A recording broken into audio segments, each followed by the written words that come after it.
Hi guys, welcome to the channel.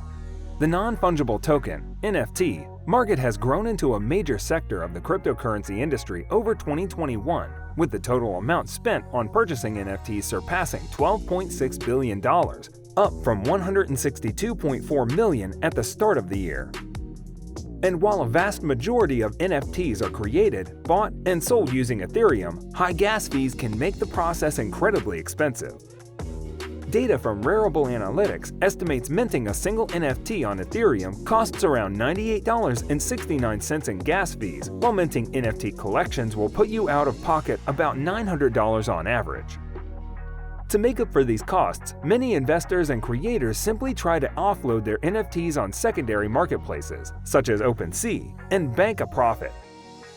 But there are a number of ways to generate income from NFTs than selling them for a higher price than you paid or created them for.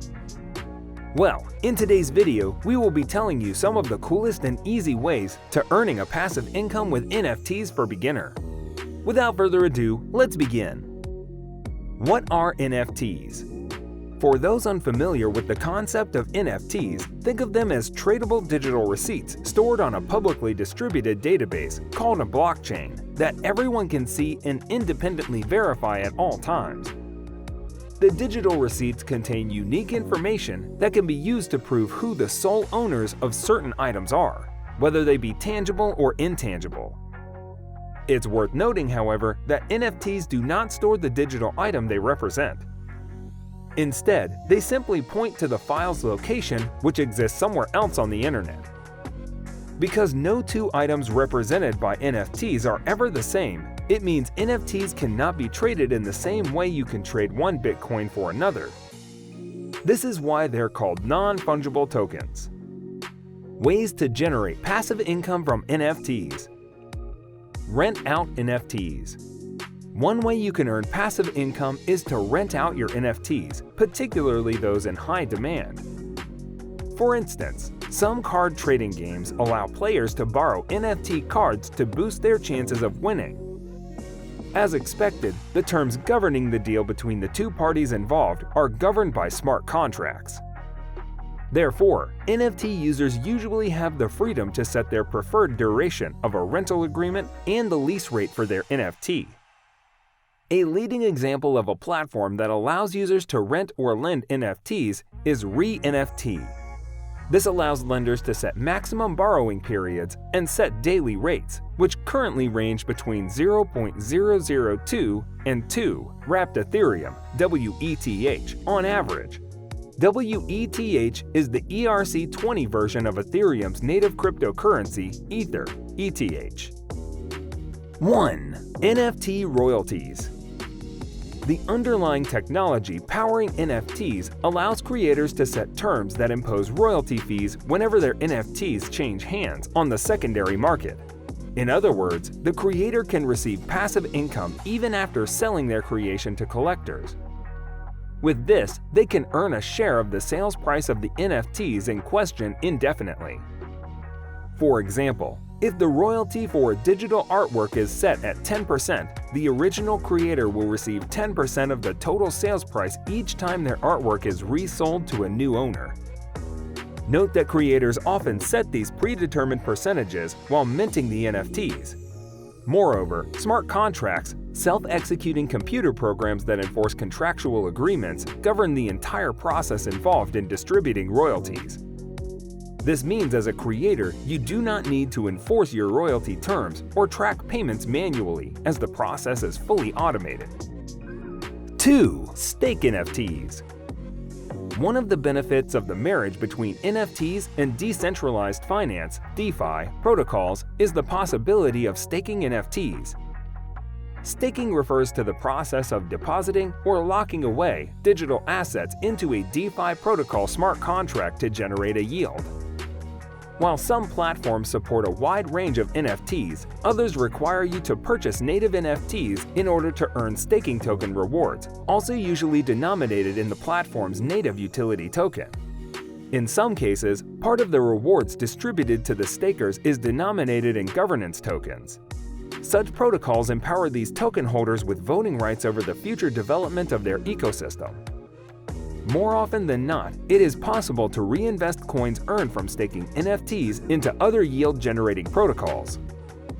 3. Earn NFTs by adding liquidity to the Polyant DEX. At Gala Games, we are big believers in decentralization. The launch of the Polyant DEX pool by Polyant Games is a great milestone for the decentralization of Gala trading. We would like to help support this by creating incentives for the Gala Games community to add liquidity to the Polyant DEX. Each month, users who choose to supply liquidity will receive one NFT piece, which can be crypto-crafted with the other pieces to form a special NFT with a legendary tier rarity within the Gala Games ecosystem. The only way to get these NFT pieces is via providing liquidity to the Gala/PGU pool.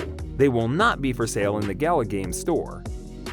If you are enjoying the video, then make sure to hit that like button and subscribe to the channel for more amazing videos just like this. 4. NFTs and real estate investing in the metaverse.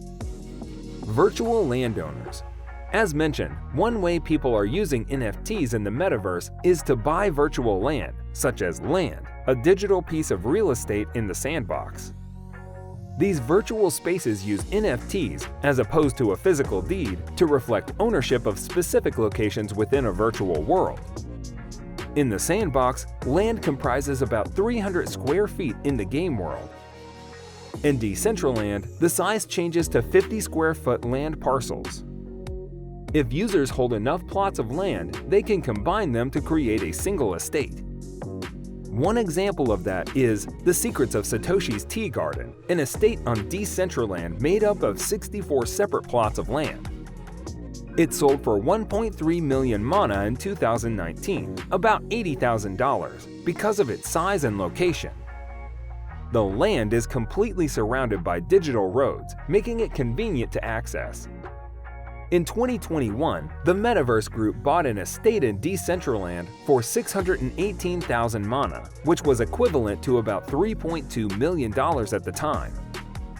Just as in the real world, location is everything in digital real estate, and plots that are close to entry points or to places such as virtual arenas that promise virtual foot traffic tend to increase in value.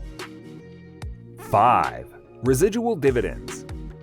Along with royalties that creators can earn when NFTs are sold or resold on secondary markets, NFTs can also help investors earn passive dividends.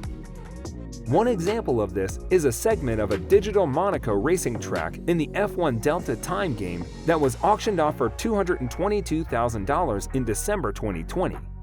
The NFT representing the digital track allows the owner to receive 5% dividends from all races that take place on it, including entry ticket fees for races and yields from elite events that require participants to stake REV for entry.